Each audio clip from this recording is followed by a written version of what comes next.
Praise the Lord. கிறிஸ்துவுக்குள் மிகவும் பிரியமானவர்களே, உங்கள் அனைவருக்கும் இயேசு கிறிஸ்துவின் இனிய நாமத்தில் என்னுடைய அன்பின் வாழ்த்துக்கள். ஒரு சந்தோஷத்திற்காக உலகத்தில் மனிதர்கள் எதெல்லாமோ காரியங்களை செய்து எவ்வளவு முயற்சித்தாலும் அவர்கள் விரும்புகிற ஒரு சந்தோஷத்திற்குள்ளே அவர்களுக்கு பிரவேசிக்க முடியலை. இருதயத்தில் ஒரு சந்தோஷம் அவர்களுக்கு அனுபவிக்க முடியலை. அவன் வெளியே சந்தோஷமாக இருக்கிறாங்க, ஆனால் உள்ளேயோ அவன் பர்சனல் லைஃப்பில் அவன் குடும்பத்திற்குள்ளே அவன் ஒரு காரியங்களுக்குள்ளே வேதனைப்பட்டு கொண்டு துக்கப்பட்டு கொண்டே இதை கேட்கிற ஒவ்வொரு தேவனுடைய பிள்ளைகளோடும் கர்த்தர் இப்படியாக சொல்லுகிறார், இப்பொழுது நீங்கள் துக்கமடைந்திருக்கிறீர்கள், ஆனால் உங்கள் துக்கம் சந்தோஷமாக மாறும்.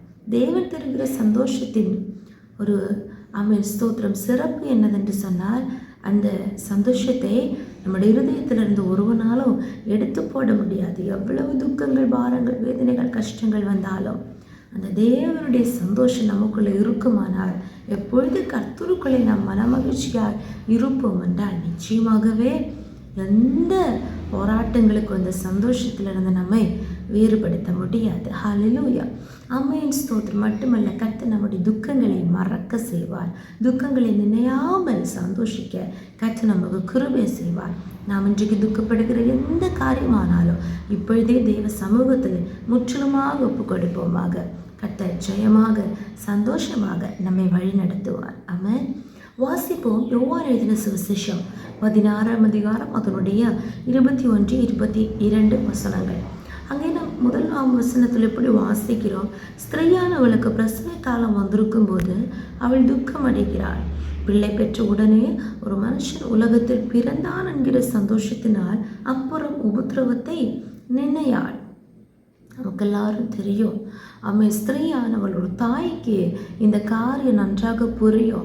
அவர்கள் அந்த பிரசவ காலம் வந்திருக்கும் போது அந்த டெலிவரி டேட்டு பக்கத்தில் வரும்போது ஸ்தோத்திரம், அவர்கள் துக்கம் அடைகிறார்கள். ஹல்லேலூயா. உள்ளே ஒரு குழந்தை இருக்கிறது, அவன் ஒரு பிள்ளை வரப்போகிறாள், பிள்ளை வரப்போகிறாள், ஒரு தாயாக போகிறாங்க. ஸ்தோத்திரம். அந்த ஒரு சந்தோஷம் இருந்தாலும் ஸ்தோத்திரம், அந்த பிரசவ கால சமீபத்து வர வர அவன் துக்கம் வந்துட்டே இருக்கும். எப்படி அதை சந்திக்க போகிறோம், எப்படி அந்த வேதனையை நம்ம தாங்க போகிறோம். ஹல்லேலூயா. அது எப்படிப்பட்டதாக இருக்கும், அந்த எக்ஸ்பீரியன்ஸ் தெரியலை. அப்படி ஏதோ இல்லாமல் துக்கங்கள் ஸ்தோத்திரம் வந்துட்டே இருக்கும். ஆனால் அந்த பிள்ளை வெளியே வந்த உடனே ஒரு மனுஷன் நம் மூலமாக இந்த உலகத்தில் புதியொரு மனுஷன் வந்திருக்கிறான், பிறந்தான் என்கிற அந்த சந்தோஷத்தினாலே இவ்வளவு நாட்கள் அனுபவித்த துக்கங்கள், பாரங்கள், பிரயாசங்கள், மட்டுமல்ல இந்த பிரசவ காலம் வந்தபோது அனுபவித்த அந்த உபத்திரவங்கள் எல்லாவற்றையும் நினையாமல் மறந்து போவாளாம். ஹல்லேலூயா. இதே மாதிரி தான் கர்த்தர் நம்முடைய வாழ்க்கையிலையும் சோதர சில காரியங்களை புதுதாக உண்டு பண்ணும்போது, ஹல்லேலூயா, இதுவரைக்கும் பார்க்காத சில காரியங்களை நம்ம பார்க்க செய்யும்போது, கர்த்தர் இதுவரைக்கும் அனுபவித்திராத ஒரு சந்தோஷத்தை நமக்கு அனுபவிக்க தரும்போது, ஹல்லேலூயா, அது பெரிதான ஒரு சந்தோஷமாக இருக்கும். அந்த நேரத்தில் நாம் இதுவரைக்கும் அனுபவித்த அது எந்த காரியத்தை குறித்துள்ளதான துக்கங்கள் ஆனாலும் அதை நினையாமல் மறந்து போக கர்த்தர் நமக்கு கிருபை செய்வார். ஆனால் கர்த்தர் செய்த உபகாரங்களை நாம் ஒருபோதும் மறக்கக்கூடாது. ஆமென். எப்பொழுதும் கர்த்தரை ஸ்தோத்திரிக்கிறவர்களாக மாற வேண்டும். அதுபோல நீங்களும் இப்பொழுது துக்கமடைந்திருக்கிறீர்கள். எப்பொழுது? இப்போ துக்கமடைந்திருக்கிற காலம் அது பிரசவ காலம் வந்து ஏசப்பா தான் சொல்கிறார். அதாவது நம்முடைய விடுதலை, நம்முடைய ஆசீர்வாதம், நம்முடைய சந்தோஷம், நிம்மதி, சமாதானம் பக்கத்தில் மிகவும் சமீபமாக இருக்கிறது. ஒரு பிரசவ காலத்தில் இருக்கிறோம். நான் மறுபடியும் உங்களை காண்பேன். ஹல்லேலூயா. நம்முடைய கர்த்தராக இயேசு கிறிஸ்து நமக்காக இந்த உலகத்தில் பிறந்திருக்கிறார். அவர் சொல்லுகிறார், அவர் மறுபடியும் நம்மை காணும்போது அவன் நம்முடைய இருதயம் சந்தோஷப்படுமா. இப்போது இருதயத்தில் அநேகருக்கு சந்தோஷம் கிடையாது.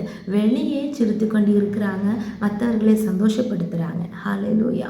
அவர்களை பார்க்கும் போதே மற்றவர்களுக்கு சந்தோஷமாக இருக்கும். ஆனால் அவர்கள் உள்ளங்கள் துக்கப்பட்டு கொண்டே இருக்கிறது. அந்த இருதயத்தில் ஒரு சந்தோஷத்தை கர்த்தர் தரப்போகிறார். மட்டுமல்ல, அந்த சந்தோஷத்தை உங்கள் சந்தோஷத்தை ஒருவனும் உங்களிடத்திலிருந்து எடுத்து போட மாட்டார். ஹல்லேலூயா.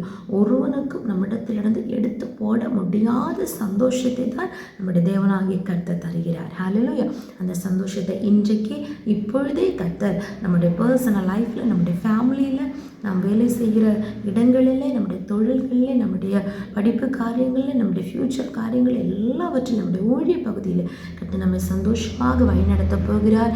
அதனால் நிச்சயமாகவே வெகு சீக்கிரத்திலே துக்கங்களை மறந்து, வேதனைகளை மறந்து நாம் சந்தோஷப்படுவோம். ஹல்லேலூயா. இந்த சந்தோஷம் மட்டும் கிடையாது, பரலோகத்திலே அவன் எஜமானுடைய சந்தோஷத்துக்குள் பிரவேசி என்று நல்லவனும் உத்தமனுமாய ஊழியக்காரனை குறித்து, நல்லவன் உண்மை உள்ளவனான ஊழியக்காரனை குறித்து சொல்லுகிறார். அதுபோல அந்த அழைப்பிற்கு தகுதியுள்ளவர்களாக உண்மையோடு வாழ்வோம் என்றால், உண்மையோட கர்த்தரை சேமிப்போம் என்றால், அந்த நித்திய சந்தோஷத்திற்குள் பிரவேசிக்க கர்த்தர் கிருபை செய்வார். ஜெபிப்போம்.